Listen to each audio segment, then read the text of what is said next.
afternoon. Well, after almost 2 days reports, let's talk about something big. Let's talk some big numbers, right? I think you get tired of all these detail today, what we've been doing in this. Because when I talk about the future, when I talk about the big numbers, everybody's scared in the company. They say, no more big numbers. But I've been keeping on doing for 18 years, and I think the day, as long as I'm alive, I'm always talking about the future. In the past 5 years, I tried to learn to be a chairman. And I think as a chairman of the company, I promised the Daniel and Joe that I will focus on 3 issues. First, I tried making sure that this company is a vision-driven strategy company. It's a vision-driven company.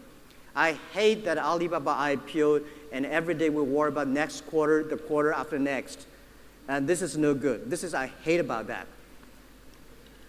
I'm happy to be on the board, joined some board many years ago. Some big multinational companies are joined there.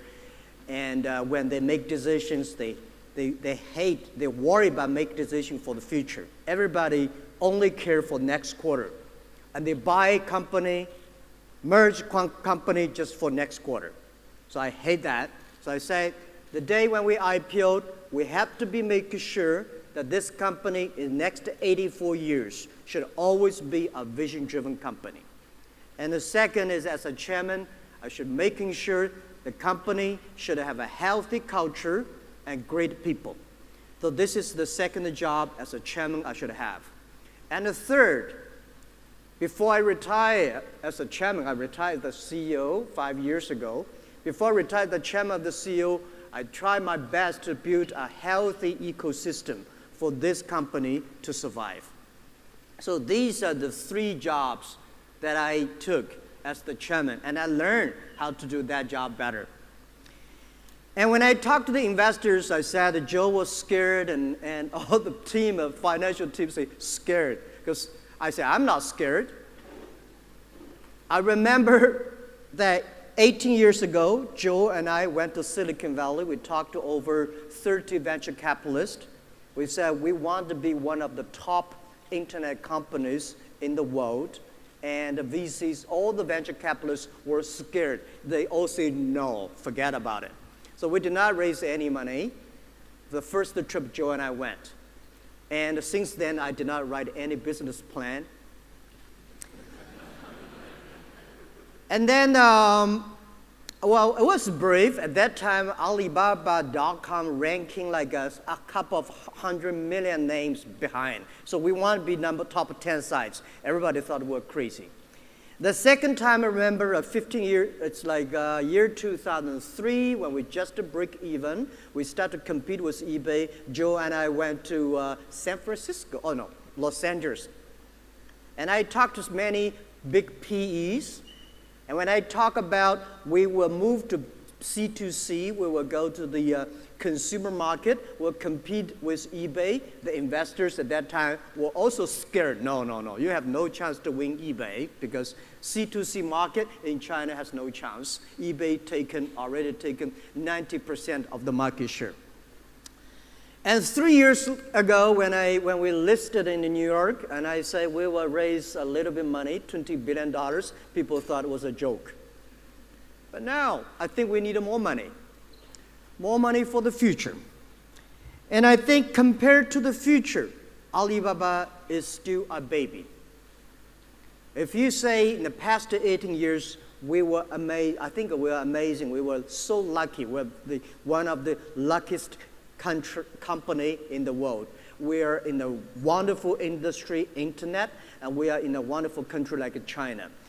We got so many supports from our colleagues and great team and all the things. So we're lucky. But this company the vision is to last 102 years. So we have another 84 years to go. And people say, wow, 102 years, it's a great number. But we take it really seriously. As me, founder and chairman, I really take this thing very seriously. So every plan, every year on the strategy meeting, we review what we're going to do next 10 years. What the 10 years. Every project, every big investment we do, we think about 10 years later. We think about 5 years later. So we have a 3-year plan, 5-year plan, and 10 years plan. Almost every year we review. So without that, if you talk about 102 years, but never care about 5-year plan or 10-year plan, you really do not believe what you're talking about. And I want to tell all the investors, we are very serious about a 102-year vision that we have another 84 years to go. So compared to the future, our market cap, of course, I think I'm happy about that, but don't compare to the others. If you compare to Amazon, I'm not happy about that. But if you compare to the future, we are still a small company, a very young company. At 18 years old, we are growing to that size, but we're still a baby thinking inside. So what we want to do in the future, we want to be the 21st century, a globalized company. And I would say the first technology revolution had a business model called a factory.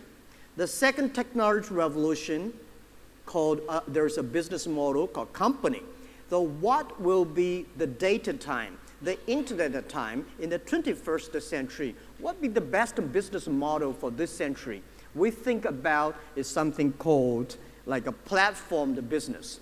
So we are lucky 15 years ago, we start to move our company from a normal like a website to a platform-like. And I think the other thing is that whether you're a big company or a great company, not depends on what kind of opportunity you catch. Most of the companies in China, they're always waiting for opportunity. If there's a good opportunity to catch it, they become a good company. When they miss some opportunities, they're gone. In China, a couple of years ago, there was a very popular saying that 如果你碰上了风口，是的猪也会飞起来, right? If you're a pig, right? Even if you're lucky, happen to be on on the wing, some drill you will fly. A pig will fly. But if the wind goes, the pig will die. So I think that it's not about what kind of opportunities you grasp. It's about what kind of value you create for the future. What kind of problems you solve for the world. The big problem you solve for the world, the big company will be. The great problem you solve for the world, the great company you will be. So Alibaba think about one thing, that what kind of problems we can solve for the world in next 10, 20 years. If we can figure out the problem in 10, 20 years, what are the problems? Then we start to prepare now, then we'll be big. So we think we are a company in Hangzhou. We're not a company in New York. We're not a company in Silicon Valley. We're not a company in Beijing, Shanghai. We're a company in Hangzhou. As a Hangzhou company, the way we compete with the others is that how we judge for the future. That's the competition we have. So we believe the future like this, and we spend all the resources going that. And we believe this will be the world problem. If we can solve that problem, we'll be great. That's the way we think about how we lead our future. So today, e-commerce, cloud computing, and whatever business we have, all designed it but 10 years ago, 15 years ago. So people say, you're great today. No, I think we're not great today. We were great 10 years ago. 10 years ago, we believed this thing will happen. 15 years ago, we believed this thing will happen. 8 years ago, we believed cloud computing, big data will come. So we start to make decisions 8, 15, and 10 years ago. And then we put all the resources, all the talents, everything just to focus on. So I said to many the entrepreneurs, if there are 9 rabbits on the ground, if you want to catch one rabbit, you should not change the rabbit. You should change yourself. Just stick to one rabbit. That's the way to do it. So we had our vision 10, 15 years ago. We know this is where we want to go, and we do anything, change ourselves to be sure that we catch that rabbit. So we think globalization, anti-globalization, anti-trade, and trade protection is a problem. It's going to be a big problem in the future. So how we can help globalize? We think globalization is a great thing. And how, but you know, it's only like 20, 30 years. In the past 20, 30 years, globalization helped a lot of developed countries, helped a lot of big companies. So in the past 30 years, globalization, global trade was controlled by 60,000 big companies, and which make rich company richer, big company bigger, and small companies, small countries, SMEs, all in trouble. And the young people didn't have a chance. So we think about, if we can make globalization, international trade, cross-border trade more inclusive, making sure every small business has the chance, making sure every young people has the chance, that we can solve a lot of problems. People worry about the jobs because the new technology will take away a lot of jobs. But we think if we can make globalization more inclusive, then we can create more jobs. If a small business, you can only sell your products to your neighbors in your county. What if you can sell products across the ocean, across the country to the others? That might be a great solution for the job creation and a great solution for today's problems. So that is why we've been focused, we believe that we can do something for globalized trade, for globalization.